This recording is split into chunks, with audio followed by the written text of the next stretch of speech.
আমি সজীব ওয়াজেদ জয় বলছি।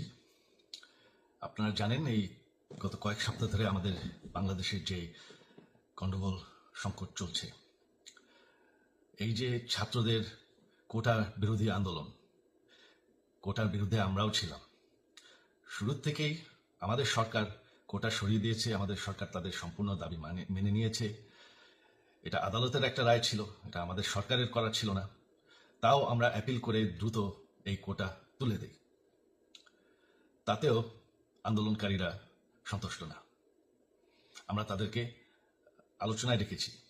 আমরা একটা জুডিশিয়াল কমিশন করেছি যে সংঘর্ষে যে হত্যাকাণ্ড হয়েছে সেটার বিচারের জন্য।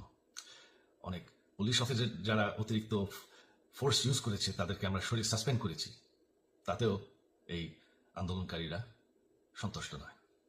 আমরা যতই ছাড় দেন, প্রধানমন্ত্রী নিজেই তাদেরকে ডেকেছেন যে আসেন আমরা আলোচনায় বসি, তাতেও তারা সন্তুষ্ট না। আমরা যতই ছাড় দিতে থাকি, যতই তাদের দাবি মেনে নিতে থাকি, তারা কিছুতেই সন্তুষ্ট না, তারা খালি দাবি বাড়িয়ে যাচ্ছে। এখন দাবি হচ্ছে যে সরকারের পতন। তবে সরকারের পতন হওয়ার পর কি হবে? কি হবে এটা কেউ ভেবেছে? আমরা বাংলাদেশে গণতন্ত্র রক্ষা করে রাখতে চাই। সরকার পতন করে নতুন সরকার আসার সাংবিধানিক অনুযায়ী শুধুমাত্র একটি উপায় আছে, সেটা হচ্ছে নির্বাচন। আমাদের সুপ্রিম কোর্ট রায় দিয়েছে যে কোনো অনির্বাচিত সরকার 1 মিনিটের জন্য ক্ষমতা নিতে পারবে না। তো তাদের এই নির্বাচনের দাবিও যদি আমরা মেনে নেই, তো তারা তো এই পর্যন্ত কোনো দাবি, আমরা যত দাবিতেই রাজি হয়েছি তারা তাদের দাবি বেরিয়ে যাচ্ছে। তার মানে কি, আমরা যদি এখন এই নির্বাচন সরকার পতনের দাবিও মেনে নেই, তারা তখন দাবি করবে যে না, এই সরকারের আন্ডারে এই নির্বাচন আমরা মানব না। তখন কি হবে?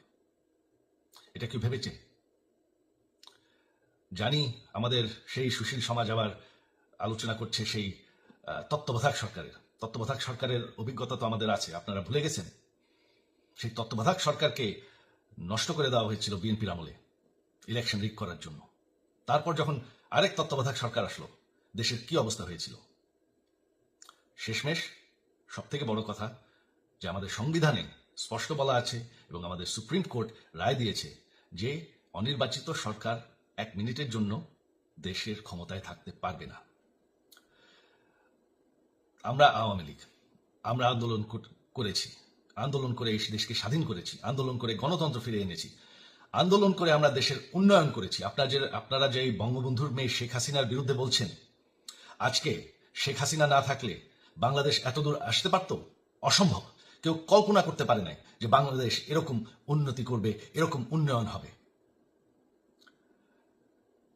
ঠিক আছে, শেখ হাসিনার পর আপনাদের কি হবে সেটা আমারও চিন্তার বিষয় না, আমার পরিবারের আর চিন্তার বিষয় না, আপনারা বুঝবেন। তবে এইভাবে সংঘর্ষ করে, হত্যাকাণ্ড করে ক্ষমতা দখল করা যাবে না। এটা আর আন্দোলন না।